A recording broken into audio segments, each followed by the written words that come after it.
Welcome to my Channel Deep Sleep Mission-DSM. As we begin, I would be delighted if you could share your location in the comments below. It's truly inspiring to witness how far this content travels and to connect with viewers from across the world. The notification popped up on my phone at 2:47 a.m. while I was scrolling through Reddit, unable to sleep again. Google Maps wanted to show me something new about my neighborhood in Cedar Rapids, Iowa. Normally, I'd swipe it away, but the preview image showed my own house, and there, parked in the driveway, was my Honda Civic. Except it was completely destroyed. The front end crumpled like aluminum foil, glass everywhere, and the street view date, November 18th, 2024. That was next month. I sat up so fast my laptop tumbled off the bed. My hands were already shaking as I opened Google Maps properly. Maybe I'd misread it. Maybe it was some glitch, some old photo from years ago that got misdated. But no, there it was. Crystal clear. My car, my license plate, Iowa, plate GHK 892, mangled beyond repair. And in the driver's seat, I could just make out a dark shape slumped over the wheel. If you're listening to this right now, thinking this is just another creepypasta, I need you to understand something. I'm recording this on October 17th, 1 month before that street view date, and I'm terrified that no matter what I do, I won't be able to change what's already been photographed. Let me ask you something, and really think about this before you answer. If you could see your own future, just one glimpse of one specific day, would you want to know? Would you try to change it? Or would trying to change it be exactly what causes it to happen? Before you decide, let me tell you what happened to me. Because I made my choice, and now I have to live with it, or however long I have left. The story begins now. My name is Marcus Webb, and I'm a night shift security guard at the Westdale Shopping Center here in Cedar Rapids. Nothing ever happens during my shifts, which is exactly why I liked the job. Gave me plenty of time to browse my phone, catch up on podcasts, maybe study for my online accounting degree. The pay wasn't great, but it kept my student loans at bay and left my days free for classes. That Tuesday night in October started like any other. I'd already done my first 2 rounds of the shopping center, checking doors, making sure the homeless guys weren't camping out behind the dumpsters again. Typical stuff. The food court was dead silent except for the hum of the frozen yogurt machines that never got turned off. I settled into my little office, really just a converted storage closet with a desk and about 6 monitors showing various security camera feeds. 3 hours into my shift, I was deep into a true crime subreddit when that notification changed everything. At first, I actually laughed. Had to be some kind of prank, right? Maybe my buddy Tyler was messing with me. He worked in IT and was always pulling elaborate digital pranks. But Tyler didn't have the skills to fake Google Street View. Nobody did. I zoomed in on the image, my throat getting drier with each detail I noticed. The accident hadn't just happened in my driveway. Looking closer, I could see skid marks leading from the street, across Mrs. Patterson's lawn next door, through her white picket fence, and straight into my car, like someone had purposely aimed for it. But that wasn't even the worst part. The worst part was the other car, the one that had hit mine. It was still there in the photo, its front end equally destroyed, a blue sedan, and I could just barely make out the license plate through the damage. Started with JML. I knew that plate. I knew that car. It belonged to Sarah, my ex-girlfriend. The one who'd been calling me non-stop for the past 2 weeks, leaving increasingly unhinged voicemails about how we were meant to be together, how I'd ruined her life by breaking up with her, how she'd make me understand what I'd thrown away. I'd been ignoring her calls, even blocked her number yesterday. But looking at this street view image dated 1 month in the future, had I pushed her too far? Was this her revenge? Or God, Was she in that car too? I couldn't tell from the angle, but the driver's side door was hanging open, and there was something dark on the pavement beside it. My shift ended at 6 a.m., but I couldn't wait. I told my supervisor I was sick, food poisoning, and drove home as the sun was coming up, checking my mirrors obsessively the entire way. Every blue sedan made my heart race, but I made it home safely. Parked in my driveway. Stared at the completely normal, undamaged spot where apparently, in 1 month, everything would go wrong. Mrs. Patterson was out watering her roses, same as every morning. Her white picket fence stood perfectly intact. No skid marks on her lawn, everything normal, for now. "Morning, Marcus," she called out, waving with her watering can. "You're home early today." I managed to wave back but couldn't form words.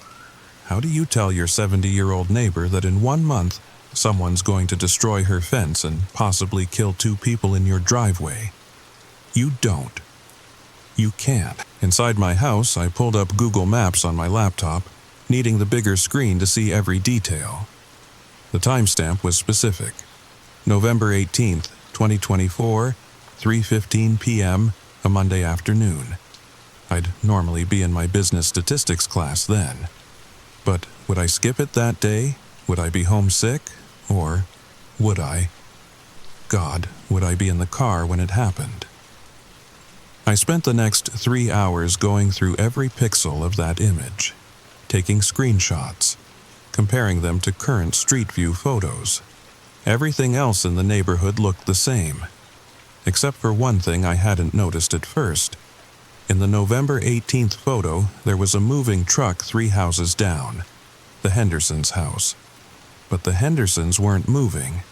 I'd just talked to Jim Henderson yesterday about borrowing his power washer. Unless they hadn't decided to move yet. Unless something would happen between now and then to make them leave. I was so focused on the laptop screen that I almost missed the sound of a car pulling up outside. Almost. But when you're looking at a photo of your own future death, you become very aware of every car that comes near your house. I peeked through the blinds. Blue sedan, license plate starting with JML Sarah. She was just sitting there in her car, engine running, staring at my house. Her hands were gripping the steering wheel so tight I could see her knuckles were white even from my window. She'd lost weight since I'd last seen her 2 months ago. Her face looked hollow, dark circles under her eyes. She was talking to herself, or maybe she was on the phone. I couldn't tell. 10 minutes passed. 15. She never got out of the car, never honked, just sat there, staring. Then, just as suddenly as she'd arrived, she drove away. Normal speed. No squealing tires. No drama. But I knew she'd be back. The photo from November 18th proved it. The next few days blurred together in a haze of paranoia and exhaustion. I called in sick to work 3 nights in a row. Couldn't risk being away from my car. Started parking it in different spots. Behind the house one night, at my friend Dave's place another. But every morning I'd check Google Maps and the image remained the same. My car in my driveway destroyed. November 18th, 3:15 p.m. It didn't matter where I parked it now. Somehow, it would end up back in that driveway on that specific day. I tried to think rationally. Maybe this was some kind of elaborate hoax. Maybe someone at Google was testing augmented reality features, mixing real photos with AI-generated accidents. I even called Google support, spent 3 hours getting transferred between departments, trying to explain that their Street View was showing future dates. They thought I was crazy. Maybe I was. But then Sarah started leaving packages on my doorstep. The first one appeared Thursday morning. No knock, no doorbell. Just a cardboard box with my name written on it in her handwriting. Inside, a snow globe from our trip to Colorado last Christmas. The one she'd insisted we buy because the little couple inside looked just like us. Except now the couple was broken. The tiny figures separated, the man's head snapped off. The second package came that night while I was trying to sleep. I heard the soft thud on my porch and ran to the window just in time to see her blue sedan turning the corner. This box contained photos, dozens of them, all of us together from our 2 years of dating. But in every single photo, my face had been scratched out with something sharp, violently. The paper torn in some places from the force of it. I should have called the police then, I know that now. But what would I tell them? My ex was leaving me creepy packages? They'd tell me to get a restraining order. And how would I explain that I knew she was going to crash into my car in a month? They'd think I was planning something, making threats. By Saturday, I wasn't sleeping at all. I'd set up a camera pointing at my driveway, recording constantly. I mapped out every possible route to avoid being home on November 18th at 3:15 p.m.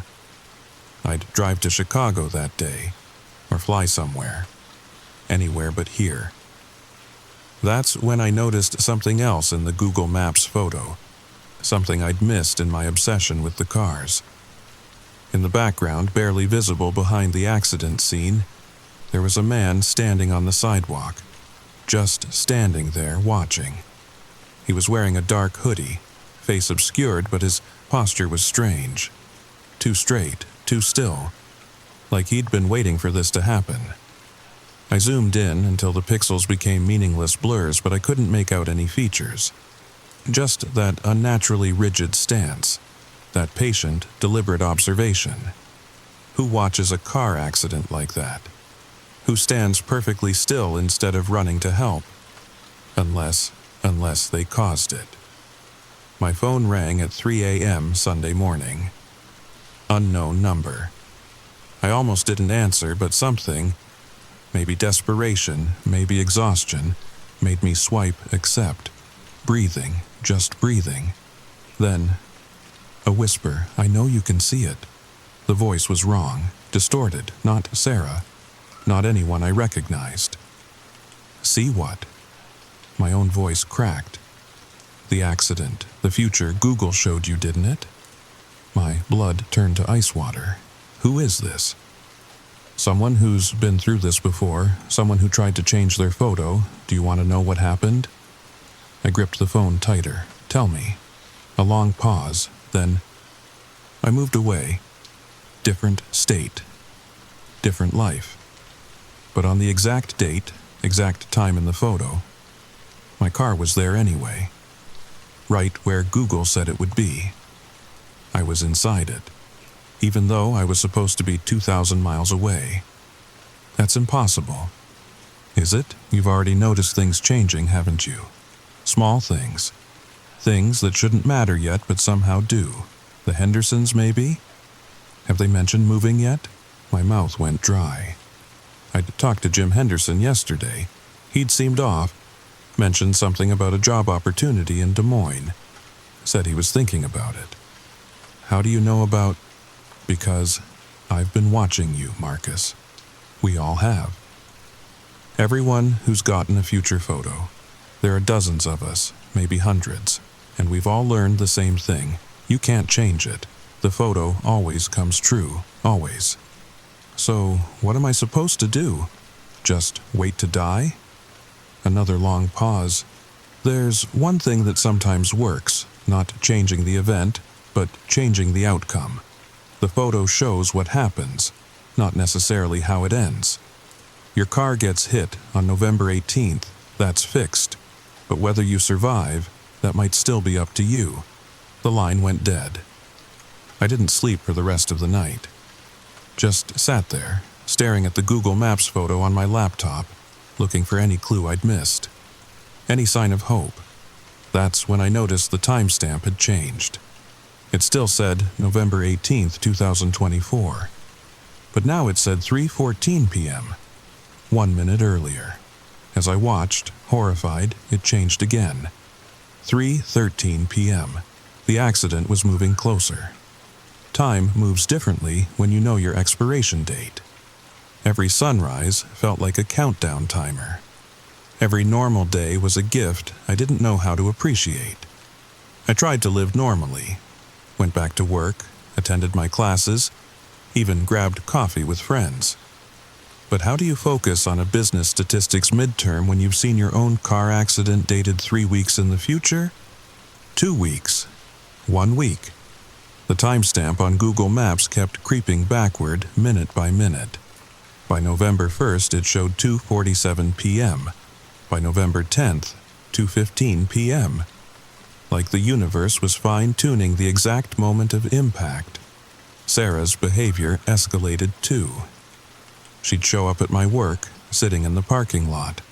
Follow me to class, always 3 cars behind. The packages stopped, but the calls started again. From different numbers I couldn't block fast enough. She never spoke, just breathed into the phone, sometimes crying, sometimes laughing. I finally went to the police on November 12th, filed for a restraining order. The officer, a tired-looking woman named Detective Chen, took my statement with professional detachment until I mentioned the Google Maps thing. "You're saying you found a photo from the future?" She raised an eyebrow. "I know how it sounds, but look, I pulled up the image on my phone." She studied it for a long moment. "This is dated November 18th. Exactly. 6 days from now. Street View cars don't upload images from the future, Mr. Webb." "I know that, but it's there. You can see it yourself." Detective Chen pulled out her own phone, typed in my address. Her expression changed. Confused, then concerned. "I'm not seeing this image. Mine shows the last update was from June 2023. I grabbed her phone, stared at the screen. She was right. Normal street view. No accident, no destroyed cars, no mysterious figure watching from the sidewalk. "But it's right here on mine. Look," I showed her again. She gave me the look, the one that said she was now categorizing me as unstable. "Mr. Webb, have you been sleeping? Eating properly? Sometimes stress can—" I left before she could finish. What was the point? That night, I discovered I wasn't alone. A Discord server invite appeared in my Reddit messages. Future Frames, it was called. 17 members online. I clicked join. The chat history was a nightmare anthology. People from all over the world, all claiming to have seen future-dated Google Street View images of their own disasters. Car accidents, house fires. One woman in Tokyo had seen her apartment building collapsed, dated 2 months out. A man in London found his own funeral procession. But the most terrifying part was the pinned message at the top. Confirmed outcomes. August 3rd, Jennifer M. house fire. Occurred as shown. September 15th, David L. car accident. Occurred as shown. October 2nd, Maria S. building collapse. Occurred as shown. October the 20th, Richard K. drowning. Occurred as shown. No one has successfully prevented their photo. Change attempts resulted in exact replication of image.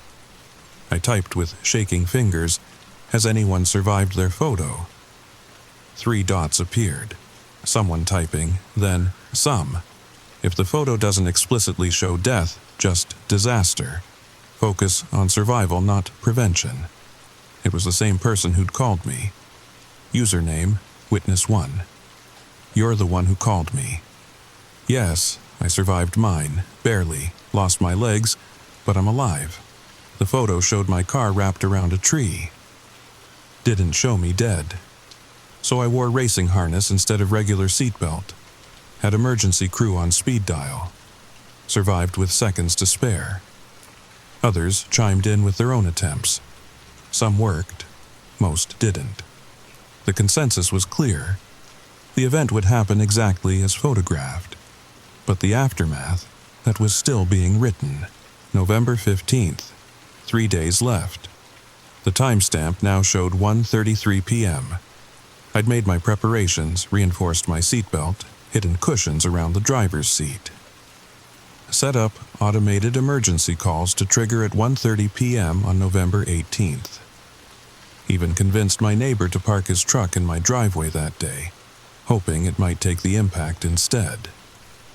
But every time I checked Google Maps, the image remained unchanged.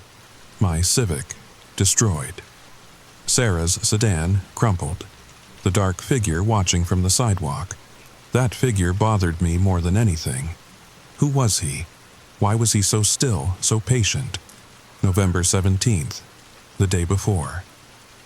11:58 a.m. showing on the timestamp now. I couldn't take it anymore. I had to know who that figure was. I drove around the neighborhood looking for anyone who matched that posture, that build. Nothing. But as I turned onto Maple Street, I saw something that made me slam on the brakes. The Hendersons' house. The moving truck was already there, a day early. Jim Henderson was carrying boxes out looking haggard. I pulled over. "Jim, you're really moving?" He wouldn't meet my eyes. "Yeah, Marcus, sudden job thing. You know how it is. But the truck, it's supposed to be here tomorrow." He froze, slowly turned to look at me. "How did you know when the truck was coming?" I couldn't answer, but I saw it in his eyes. He knew. Somehow, he knew about the photos too. "You saw it, didn't you?" he whispered. "On Google Maps. You saw something that hasn't happened yet." I nodded. "Then you need to leave, now. Get as far away as possible." "It doesn't work. I've heard from others who tried. The photo always comes true." Jim grabbed my shoulders, his face inches from mine. "You don't understand. It's not about changing the photo. It's about who's taking them." "What?" "The figure in the background. In your photo. Standing there watching." "Have you figured out who it is?" "No, The face is hidden." Jim's voice dropped to barely a whisper. "It's you, Marcus. It's always the person who sees the photo. You're going to be there watching yourself, because by the time it happens, you won't be in the car anymore. You'll be something else, someone who just watches." My phone buzzed. New notification from Google Maps. The timestamp had changed to November 18th, 11:17 a.m. tomorrow morning. I didn't sleep that night. How could I? Jim's words echoed in my skull. "It's you, Marcus. You're going to be there watching yourself." How is that possible? How could I be in two places at once, unless... At 3 a.m., I gave up pretending to rest and went back to the photo. Studied that figure again. The posture was wrong for a normal person standing on a sidewalk. Too rigid, too deliberate, like someone who knew exactly where to stand, exactly when to be there. Like someone who'd seen this moment before it happened. The Discord server was active all night. Others facing their dates soon. A woman in Mumbai had 6 hours left. A teenager in Phoenix had 2 days. We shared our fears, our plans, our prayers to whatever might be listening. But witness one stayed silent until 5 a.m. when they sent me a private message. The watching figure. "You've figured it out, haven't you?" Jim Henderson says it's me. That I'll somehow be watching myself. Jim survived his photo 3 years ago. He knows things. Listen to him. But how? How can I be in the car and watching at the same time? A long pause, then, time isn't what we think it is. The photos aren't from the future. They're from a moment where all possibilities exist at once.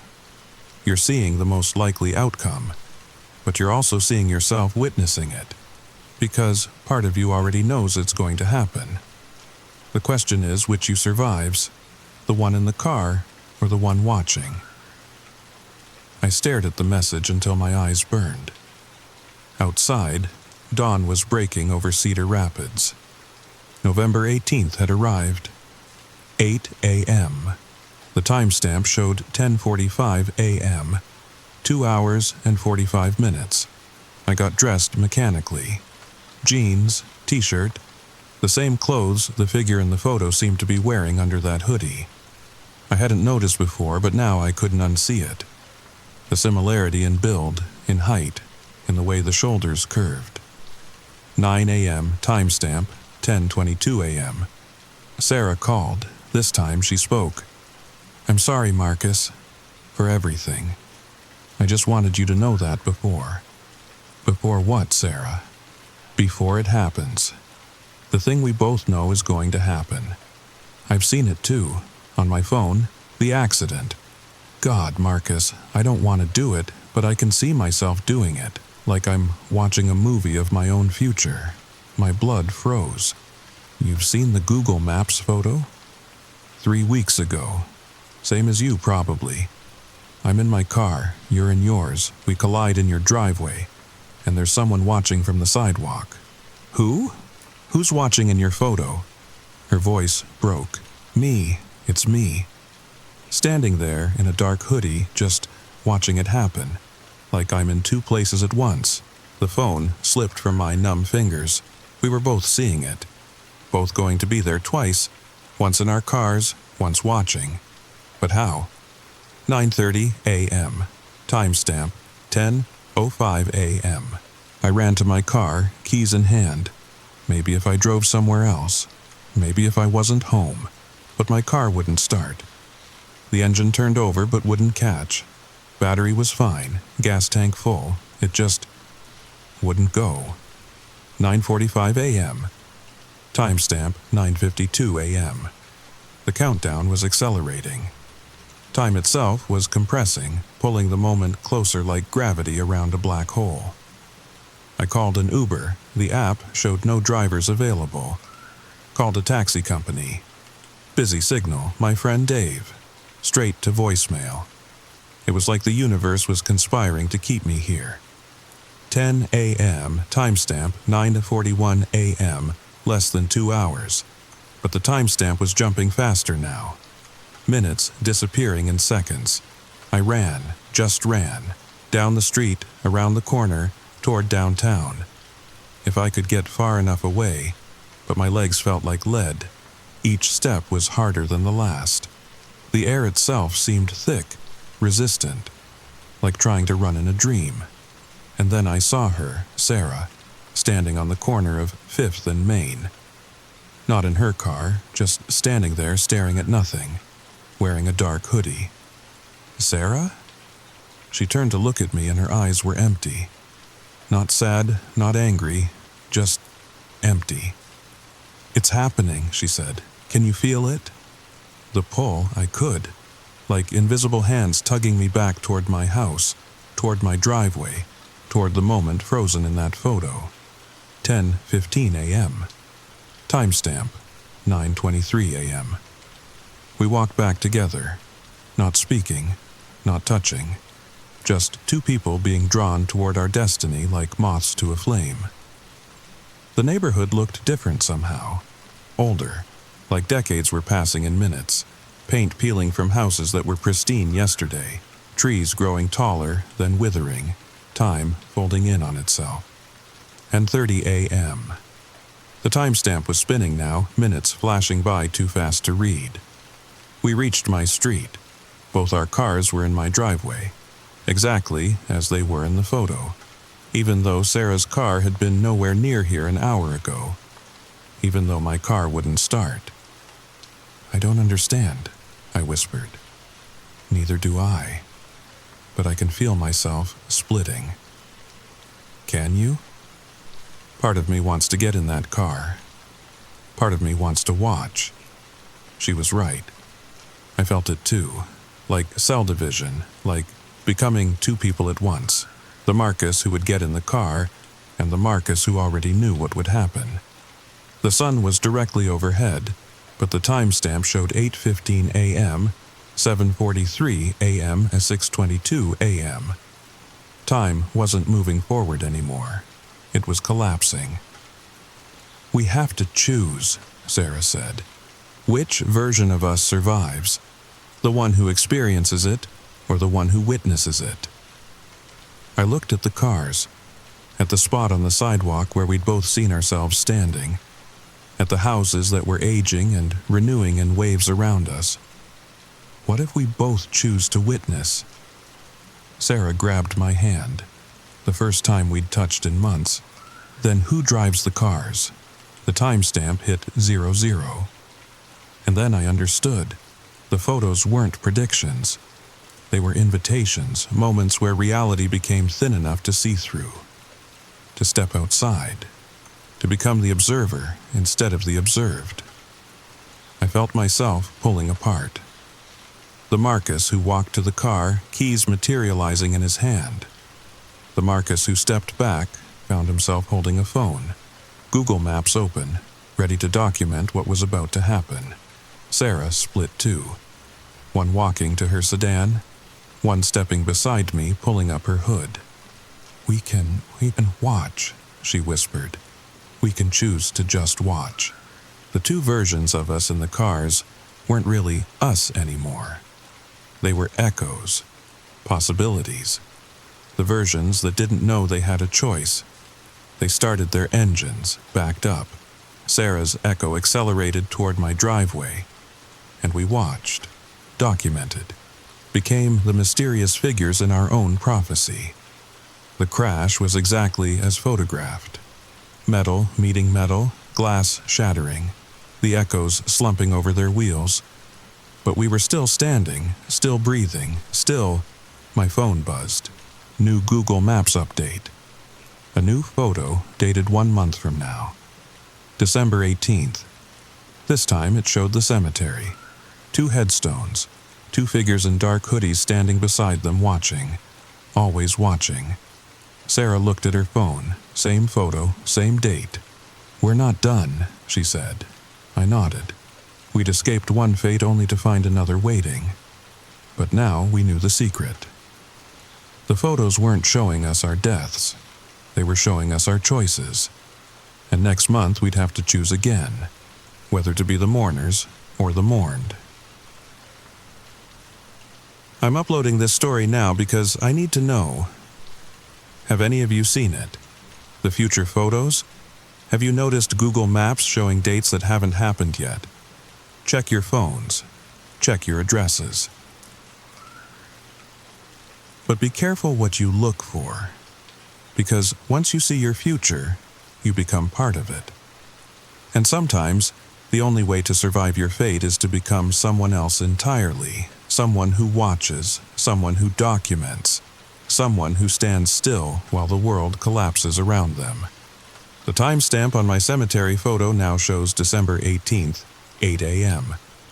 But it's moving backward, minute by minute, getting closer. And I can already feel myself starting to split again. If you see a figure in a dark hoodie at a cemetery next month, standing perfectly still beside a fresh grave, that might be me, or the other me, the one who chose to watch instead of sleep forever.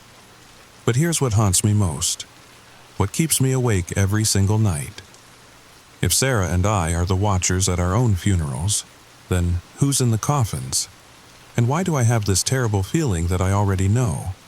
Check your Google Maps, but don't say I didn't warn you. Some futures are better left unseen, unless you're ready to become someone who only watches. Always watches forever. Story number 2. The first time I counted the windows on Mrs. Henderson's house, there were 12.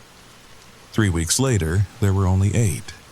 And nobody else in Cedar Heights, Minnesota seems to notice. Look, I know how this sounds. Trust me, I've been questioning my own sanity for weeks now. But I need someone, anyone, to understand what's happening here before it's too late. Because if I'm right about this, then we're all in danger. So please, just listen.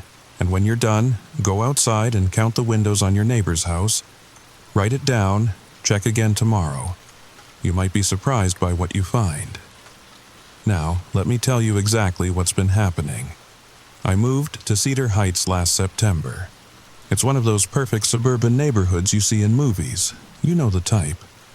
White picket fences, manicured lawns, kids riding bikes until the streetlights come on. The kind of place where everyone waves when you drive by, even if they don't know your name yet. Mrs. Henderson was the first neighbor I met.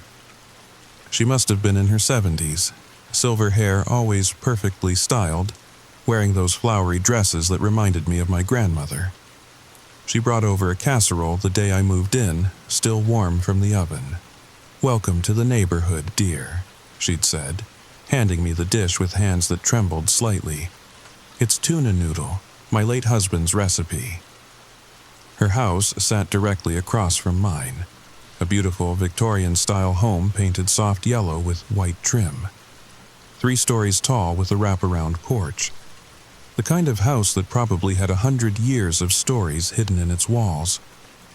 I used to sit on my porch in the evenings, drinking coffee and admiring it, counting the windows out of boredom.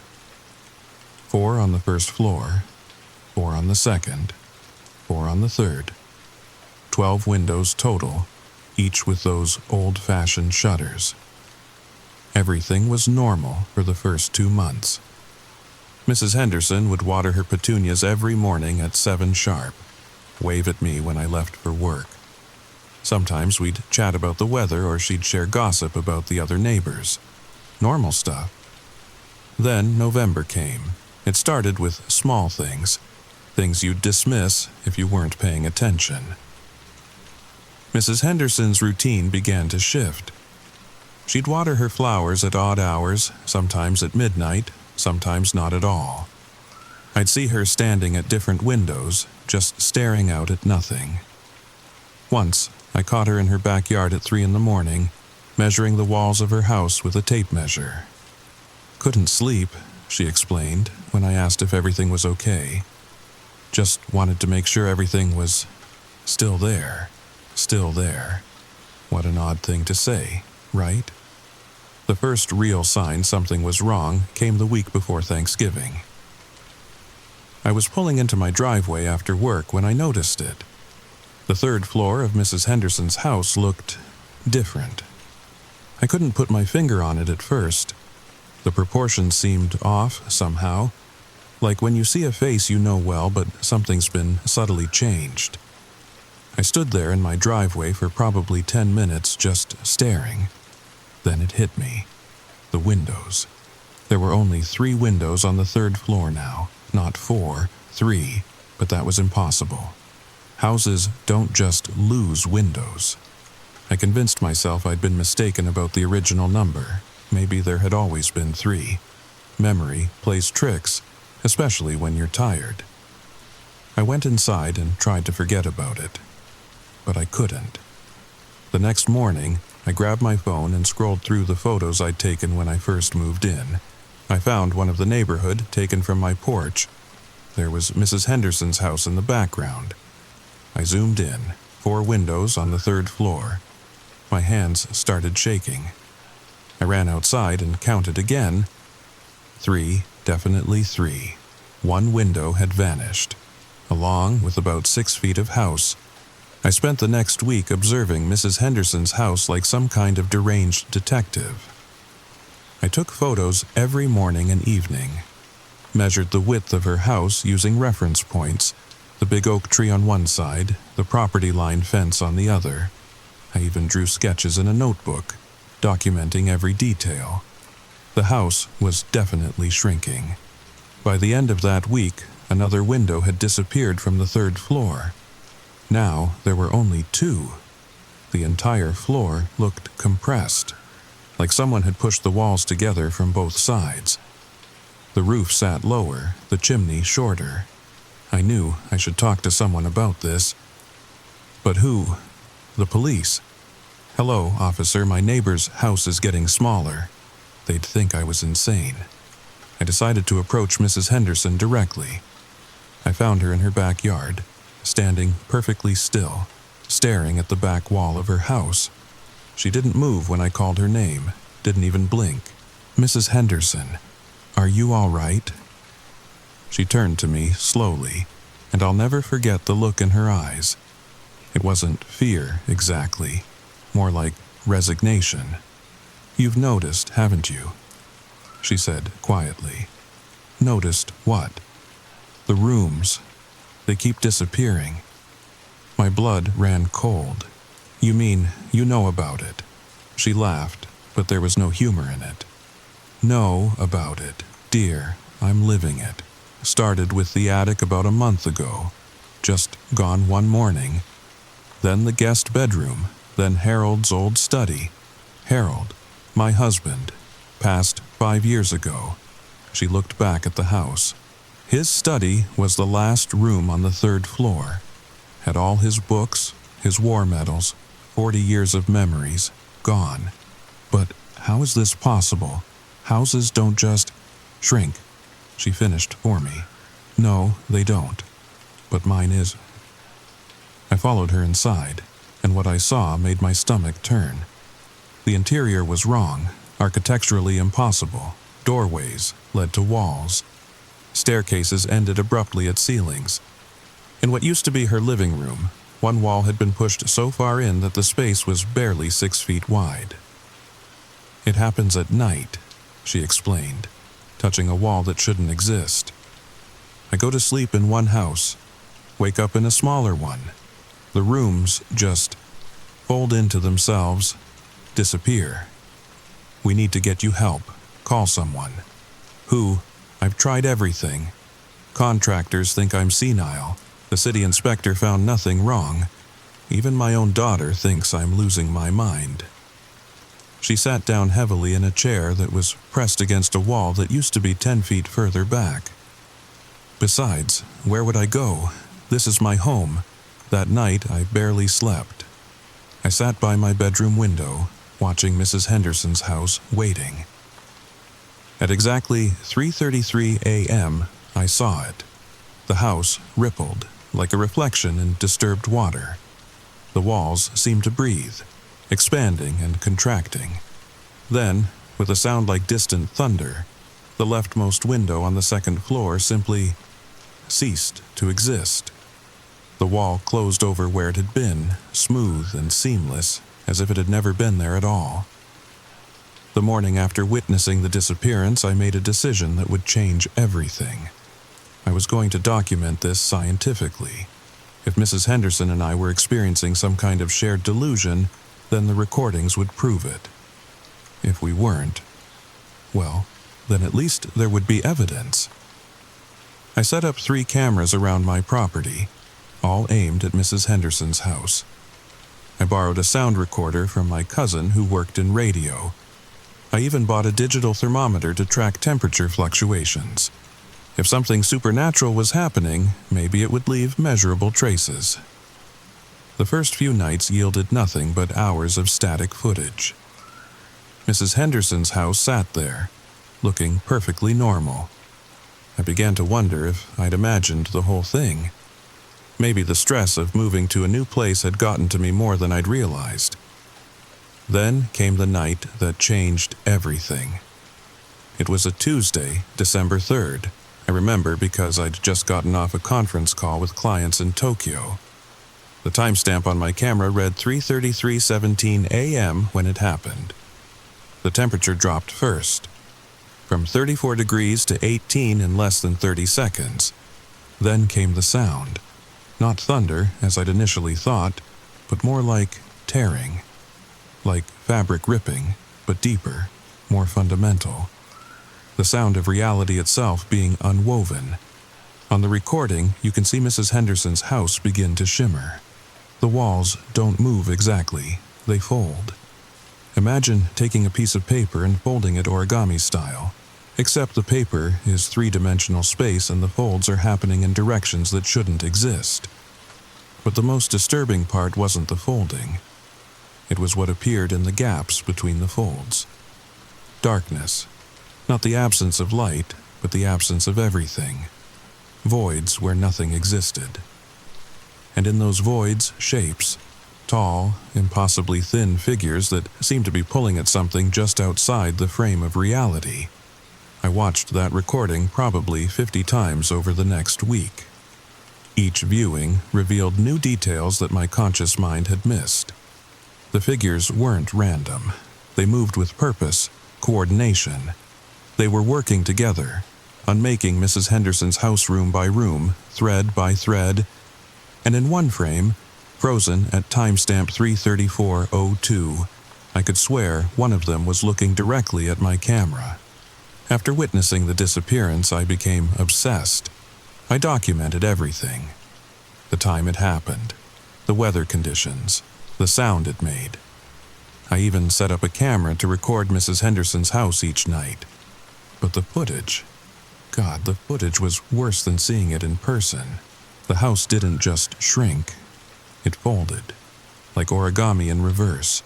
Rooms collapsed into themselves, walls eating walls, space devouring space. And in the center of it all, barely visible, was something that made my skin crawl. A shadow. No, not a shadow. An absence. A void where reality seemed to tear. It pulsed with each fold, growing larger as the house grew smaller. Within 2 weeks, Mrs. Henderson's house had lost the entire 3rd floor. The 2nd floor was down to 3 windows. She'd moved everything she could salvage into the remaining rooms, but most of her belongings had simply vanished with the spaces they occupied. "It's accelerating," she told me one afternoon. We were sitting on her porch, watching the sunset. Used to take a week for a room to go. Now it's every other night. You can't stay here. It's dangerous. Where would I go, dear? My daughter lives in California. She already thinks I have dementia.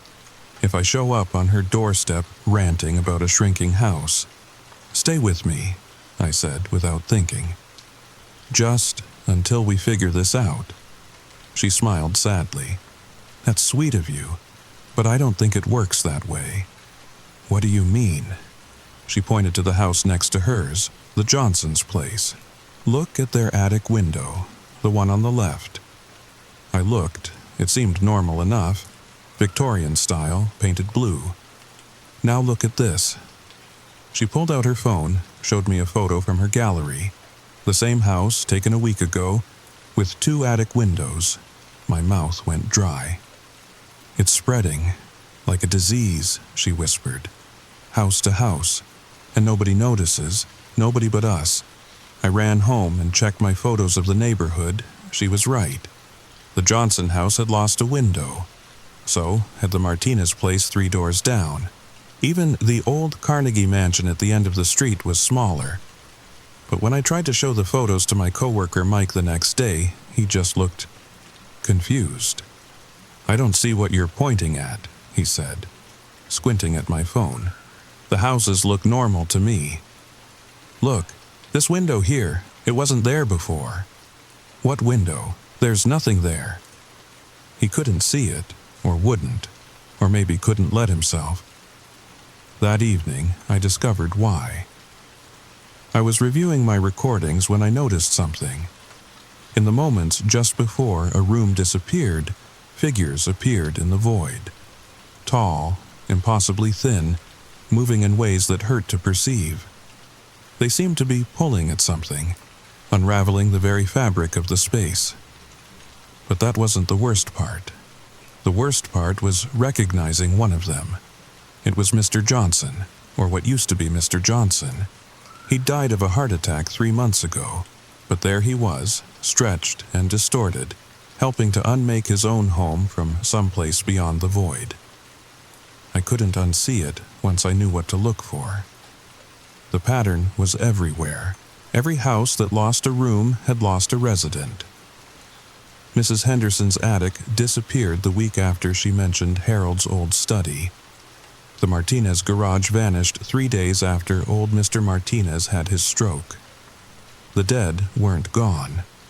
They were still here, working from the other side, pulling their former homes into whatever space existed between reality and nothingness. I started mapping the neighborhood, tracking every disappearance, every death, every missing room. The correlation was undeniable, but it raised more questions than it answered. Why were they doing this, and what did they want? And why could only some people see it happening? The answer came from an unexpected source. I was at the Cedar Heights Library, researching the history of the area, when I met Dr. Sarah Chen. She was a professor of psychology at the University of Minnesota, researching cases of mass hysteria and shared delusions. She'd been drawn to Cedar Heights by reports of elderly residents complaining about shrinking homes and disappearing rooms. "It's fascinating," she said over coffee at the library cafe.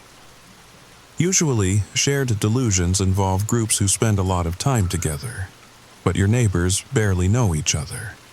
Yet several of them are reporting identical experiences. What if it's not a delusion? I asked carefully. She laughed. Houses don't shrink. Rooms don't disappear. But the human mind can convince itself of almost anything, especially when it's processing grief or trauma. I showed her my photos, my recordings, the measurements. She examined everything with the methodical precision of a scientist, and slowly her confident smile faded. "This is unusual," she admitted. "The photographic evidence is compelling, but it could be manipulated." "What about this?" I said, pulling up the temperature readings. "Look at the pattern. Every time a room disappears, there's a temperature drop. Always to exactly 18 degrees. Always at 3:33 a.m. She studied the data for a long time. 18 degrees. That's significant somehow. How? I don't know. But in my research, I've noticed that trauma often imprints itself on physical spaces. Sudden temperature changes are one of the most commonly reported phenomena in locations where traumatic deaths occurred. Traumatic deaths. The psychiatric hospital that used to be here.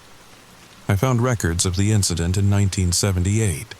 37 people died when patient Edmund Crane. Well, the reports are unclear, but witnesses describe the walls folding in on themselves, rooms disappearing, people being pulled into the spaces between spaces. My blood went cold. "You believe it?" "I believe something happened here," she said carefully. "Something that left a mark on this place. Whether it's psychological trauma expressing itself through mass delusion, or something more unusual, I can't say. But you'll help me figure it out." She hesitated, then nodded. "I'll help you document it, scientifically. Whatever's happening here, it deserves serious study." I couldn't sleep after that. Every time I closed my eyes, I saw those figures, pulling, unraveling. I started researching, diving deep into the history of Cedar Heights. What I found chilled me to the bone. The neighborhood was built on the site of the old Cedar Heights Psychiatric Hospital, demolished in 1978 after a patient uprising led to the deaths of 37 people. The reports were vague, but there were mentions of a patient named Edmund Crane who claimed he could hold space and step between the walls of reality. He died in the incident, along with 36 others, 37 deaths, 37 houses in Cedar Heights.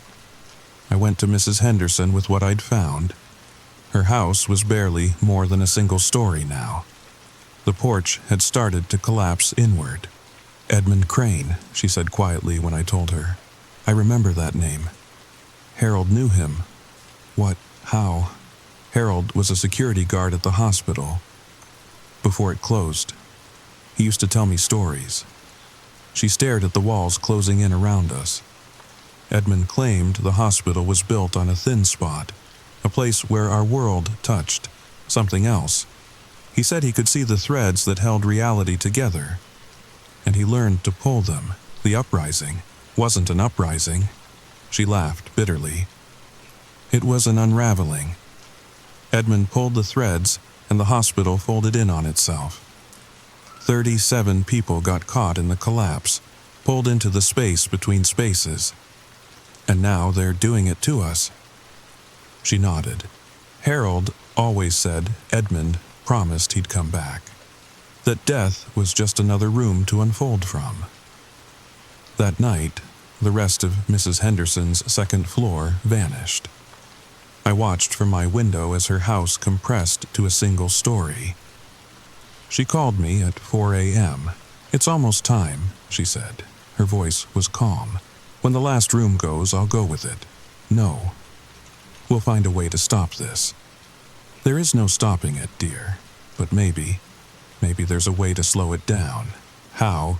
Notice it. Make others see. The more eyes on it, the slower it moves. That's why it's accelerating. People have stopped paying attention, stopped seeing their neighbors, stopped counting windows. Mrs. Henderson, count the windows, dear, every day. Make others count. Write it down. Document it. Don't let them forget we existed. The line went dead. I ran outside, but Mrs. Henderson's house was gone. Not destroyed, not demolished. Gone. Just an empty lot with grass that looked like it had been growing there for years. But I could see it. If I looked just right, at just the right angle. A shimmer in the air, a fold in space, and through it, barely visible, Mrs. Henderson standing in an impossible room, surrounded by 37 other figures, all pulling at threads I could barely perceive. Dr. Chen didn't believe me at first. Not completely. But she was a scientist, and scientists investigate anomalies. She brought equipment, real equipment, electromagnetic field detectors, infrared cameras, seismic monitors. We turned my house into a makeshift research station, monitoring the entire neighborhood for any signs of dimensional instability. If what you're describing is real, she said, setting up her instruments, then it represents a complete violation of known physics. But that doesn't mean it's impossible, just that we don't understand it yet. The first night of official monitoring yielded incredible results. At exactly 3:33 a.m., every piece of equipment went haywire. The electromagnetic readings spiked to levels that should have fried the circuits. The seismic monitors registered movement that suggested the ground itself was folding, and the thermal cameras captured something that made Dr. Chen go white. "My God," she whispered, staring at the monitor. "The heat signatures. They're not random. They're showing people, dozens of them, all around the properties where rooms have disappeared. The 37, more than 37. Look," she pointed to the screen. The thermal images showed figures standing in empty lots, in spaces between houses, in areas where buildings should be but weren't. There are hundreds of them. All the people who've ever lived in this neighborhood. All the people who've died here. Why are they doing this? "I don't think they have a choice," she said, her voice barely above a whisper. Edmund Crane didn't just pull the hospital into the void. He created a gravity well in the fabric of space-time. Every death in this area since 1978 has been pulled into it. And now they're all trapped, forced to unravel the world of the living to make room for the growing void. How do we stop it? I don't know if we can, but your neighbor, Mrs. Henderson, she was right about one thing. Observation affects quantum states.